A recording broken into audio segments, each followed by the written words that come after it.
नमस्कार साथियों, मैं दिशा वेलफेयर से रूपाली सिंह है। जब तक तन और मन स्वस्थ हैं तब तक ही धन और सुख सुविधाओं का आनंद ले सकते हैं और इसीलिए आप सभी तन और मन को स्वस्थ रखने की हमेशा कोशिश करते रहें। आज हम आपसे को संग्राम भैया से मिलवाना चाहते हैं, वो अपने बारे में बताएंगे। नमस्ते भैया। नमस्ते दीदी। भैया सबसे पहले आप बताइए कि आपके बच्चे को क्या है और कब पता चला, तो जब पता चला तो आपको कैसा लगा? जी मैं बता दूं कि इसको थैलीसीमिया मेजर है। हाँ। जो कि एक बहुत ही भयंकर गंभीर बीमारी है। ये जब 7वें मंथ में पहुंची, 5 मंथ तो सबसे अच्छा रहा जी। कंटिन्यू इसका वेट ग्रोथ होता रहा। लेकिन जब 7वें मंथ में पहुंची तो इसका वेट ग्रोथ नहीं हुआ।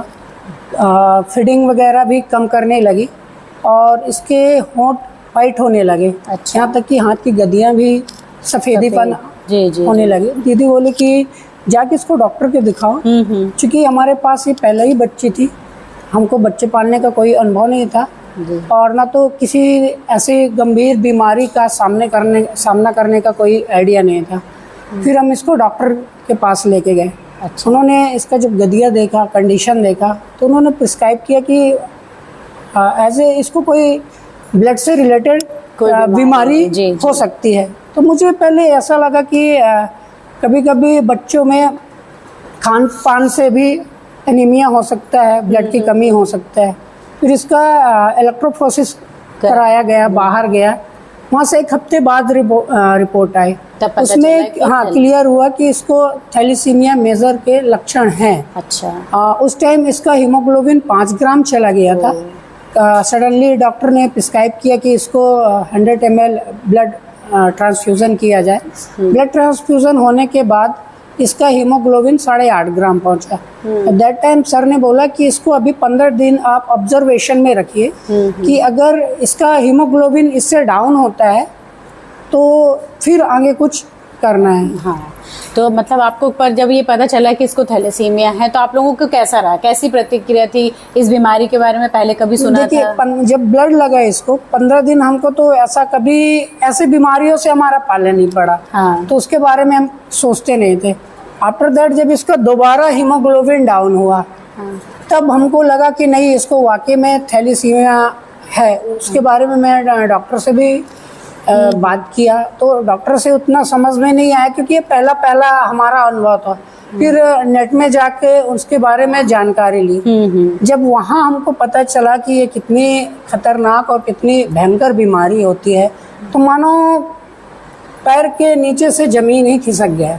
हाँ, तो किंतु जब पता चला कि हाँ भाई इतनी गंभीर, तो क्या क्या चुनौतियों का सामना किया? देखिए, सबसे बड़ी चुनौती थी कि ये तो छोटी 7 मंथ की थी। हाँ। और इसको हर महीने डॉक्टर के प्रिस्क्राइब और जो हमने स्टडी किया उसके अकॉर्डिंग कि इसको ब्लड लगना है। हाँ। तो सबसे पहले यही था कि इसको हम इतना ब्लड लाएंगे कहाँ से। सही।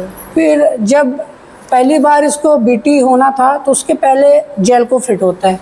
हाँ। तो इतनी पतली थी। हाँ, छोटे बच्चे में जेल को फिट करना ये आम बात नहीं था। इसको लगभग 5 से 6 बार स्टार्टिंग में पंच होते थे, तब कहीं जाके इसको जेल को फिट होता था। तब फिर बीटी का प्रोसेस होता था और वो भी हमको 4 से 6 घंटे इसको लेके गोद में बैठे रहना होता था। सच है, बहुत परेशानी हुई। मतलब छोटे से ही ये समझ आया कि थैलेसीमिया है और हर 15 दिन में 20 दिन में इसको ब्लड चढ़ना है, मतलब हर 15 दिन में इसको सुई चुभना है। तो बहुत कष्टदायी होता है, समझ सकते हैं। तो आप ये बताइए कि जब ब्लड चढ़ता है तो आपको ब्लड हमेशा मिल जाता था? अगर नहीं मिलता तो आप ब्लड डोनर से क्या कहना चाहेंगे? देखिए, सबसे पहले तो ब्लड बैंक से ब्लड कैसे कलेक्ट करना होता है ये हमको आइडिया नहीं था। हाँ। तो इसके बारे में जब 1, 2 बार, 3 बार हम ब्लड लेने गए तो धीरे धीरे पता चला कि क्या प्रोसेस होते हैं इसके। हाँ। फिर चूंकि ब्लड बैंक में ब्लड ऑल टाइम अवेलेबल नहीं होता, न तो ये किसी फैक्ट्री में बनता। सही बात। तो हमको कहीं ना कहीं से डोनर अवेलेबल करवाने होते हैं। तो उसके शॉर्ट आवर्स में मैं क्या करता हूँ, कुछ लोगों से आइडिया भी मिला। हाँ। कुछ लोगों ने मुझे जागरूक किया। तो पहले भी मैं सोशल वर्क में एक्टिव था। जी जी। तो उसका एक तोड़ मैंने ये निकाला कि हर 6 महीने में मैं अपने ही गांव पे अपने खास लोगों से ही बिल्कुल रिक्वेस्ट करूं और कैंप लगाऊं। बहुत अच्छी बात है। देखिए ये बहुत ही अच्छा पहल है संग्राम भाई के द्वारा कि जब हमारे बच्चे को ब्लड लगना ही है, हर 15 दिन में लगना है, तो क्यों ना हम खुद ही शिविर का आयोजन करें और ब्लड कलेक्ट करें, तो हमारे बच्चे को भी मिले और दूसरे बच्चों को भी मिले। तो बहुत ही अच्छा आपका ये प्रयास है।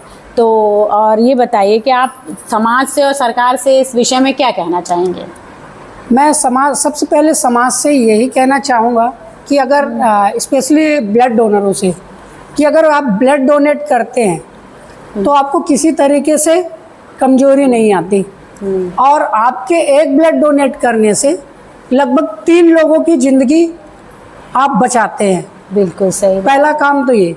दूसरा, थैलेसीमिया और सिकल सेल आज के समय में जिस रफ्तार से बढ़ रहा है, तो लोगों का भी कहना है, साइंस का भी कहना है, आप पहले जागरूक हो। जानकारी ही इसका बचाव है। और बता देना भी चाहता हूँ कि यंग जनरेशन को कि शादी से पहले आप HPLC test, electrophoresis HPLC test जरूर अवश्य कराएं। उसमें से आप ये डिसाइड हो जाता है कि आप माता पिता में से कौन कैरियर है कि कौन सही है। अच्छा, ये टेस्ट आपने कब कराया? जब आप ये देखिए, पहले तो ऐसा कुछ आइडिया नहीं था। हाँ, इस बीमारी के बारे में हम बहुत दूर थे, जबकि हम स्वास्थ्य विभाग से मैं खुद भी टच में था। तो हम थैलीसीमिया का खाली पोस्टरों में पढ़ा करता था। तो हमको ऐसा लगा कि ये उन्हीं लोगों में आता है जिनके परिवार में ब्लड संबंधी कोई बीमारी होती है। लेकिन हमें नहीं पता था कि मैं भी एक माइनर व्यक्ति हो सकता हूँ। तो मैं भी थैलीसीमिया कैरियर पता चला? आपने कब? ये जब बेटी को थैलीसीमिया मेजर हुआ, तो डॉक्टर का कहना था ये तभी पॉसिबल है जब माता पिता दोनों कैरियर हों, तब ये 25% चांसेस रहते हैं बच्चों में आने का। तो इवन मेरा 4th टाइम हुआ। ये टेस्ट 4 टाइम हुआ है। अच्छा। ये 4थे बार में क्लियर हुआ है कि मैं बॉर्डर लाइन पे हूँ। अच्छा। नहीं, ठीक है, सही बात है। इसलिए शादी से पहले सभी इसको ये जांच अवश्य करा लेनी चाहिए। तो आप और रक्तदाताओं के लिए आप क्या संदेश देना चाहेंगे? जैसा मैं अभी बोल भी चुका हूँ, आप ज़्यादा से ज़्यादा संख्या में रक्तदान करिए ताकि ऐसे पीड़ित बच्चे हैं उनको एक नया जीवन दान दें।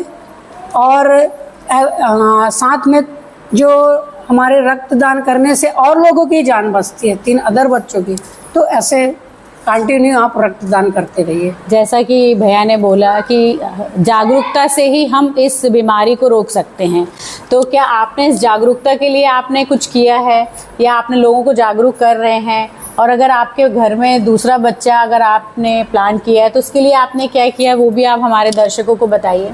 जागरूकता के लिए मैं क्या किया कि फर्स्ट टाइम बुढ़ार पे शिंदे भाइयों के सहयोग से फ्री इलेक्ट्रोफोरेसिस कैंप लगाया गया था। अच्छा। तो मेरे सर्कल में जितने भी फ्रेंड थे तो मैंने उनसे कंसल्ट किया, एज ए उन्होंने फ्री किया था। उसमें से 20 लड़के वहाँ पे गए। अच्छा। हाँ, 20 लड़कों में से एक लड़के का रिपोर्ट उसमें सिकल सेल कैरियर आया। नहीं, सही, बहुत अच्छी बात है कि आपने साथ में जागरूकता के लिए भी आप काम कर रहे हैं। अच्छा, आप अपने संस्कृति के भाई बहन के बारे में बताइए जो आपने टेस्ट कराया। जब हमको पता चला कि इसको थैलेसीमिया है, और उसके बारे में स्टडी भी की, और आप जैसे हमको सहयोग करते हैं और अदर संस्था भी हमको सहयोग करते हैं, तो उन्होंने प्रीनेटल टेस्ट के बारे में बताया। क्योंकि सेकेंड बेबी हमको कंसीव करना था। जब सेकेंड बेबी हमको कंसीव हुआ, प्रीनेटल टेस्ट के लिए हम नागपुर गए। ये एक ऐसा टेस्ट होता है कि बच्चे घर पे ही पता चल जाता है कि उसको थैलेसीमिया है या कि सिकल सेल या किसी गंभीर है या माइनर है, वो पता किसी गंभीर बीमारी से ग्रसित है, तो वो प्रीनेटल टेस्ट से ही पता चल जाता है। तो सेकेंड बच्चे जब हमारी मैम कंसीव हुई, तो प्रीनेटल टेस्ट कराया तो उसका रिपोर्ट मेजर आया जी। तो मेजर के बाद उसका फिर से सोनोग्राफी हमको करवाना पड़ा, क्योंकि बच्चा कुछ 3 महीना प्लस हो गया था। हाँ। और उसका यही था कि अगर हम उसको जानबूझ के, ये तो अनजाने में आए, अगर उसको जानबूझ कर लाते हैं तो उससे बड़ा पाप और उसके ऊपर जो कष्ट बीतेगा वो बहुत अलग होगा। तो हमको एक कड़ा डिसीजन लेना पड़ा कि उसकी जिंदगी ऐसे भयंकर टाइप से ना हो। हाँ। तो उसको हमने अबॉर्शन करवाया। नहीं, इसके लिए बहुत हिम्मत चाहिए होती है। तो संग्राम भाई ने जो बताया कि प्रीनेटल टेस्ट कराया ताकि गर्भस्थ शिशु से ही हमें पता चल जाए कि उसमें वो बीमारी के लक्षण हैं या नहीं हैं। तो हमारा तो आपसे यही अनुरोध है कि आप ऐसी नौबत आने ही ना दें। शादी से पहले ही थैलेसीमिया और सिकल सेल की जांच पहले ही करा लें, उसके बाद शादी करें और संतान करें, क्योंकि ऐसा बच्चा अगर आएगा तो पैदा होते साथ ही दूध की बोतल की जगह खून की बोतल ही मांगेगा। तो और संस्कृति, आप कुछ बोलना चाहेंगी? क्या बोलेंगी? क्या आप कितने साल की हैं? 7 ईयर्स की हैं। तो आपको कितने दिन में ब्लड लगता है? माइक दे दो। हाँ, 15-20 दिन में आपको ब्लड लगता है। तो आप कुछ बोलेंगी? वहाँ माइक पर देख के बोलिए, आप क्या बोलना चाहेंगी लोगों से? जो भी अंकल आंटी भैया दीदी मुझे ब्लड देते हैं उनसे बहुत बहुत थैंक यू, और जो नहीं देते उनसे मेरा रक्तदान है कि वो मेरे लिए आगे बढ़ के रक्तदान करें।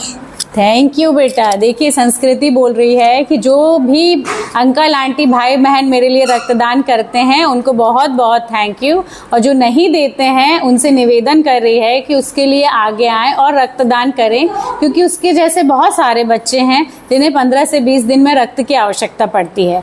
तो आप सभी लोगों से मैं निवेदन करूँगी कि शादी से पहले थैलेसीमिया और सिकल सेल की जांच अवश्य कराएं और उसके बाद ही शादी और संतान। Thank you so much. Thank you भैया।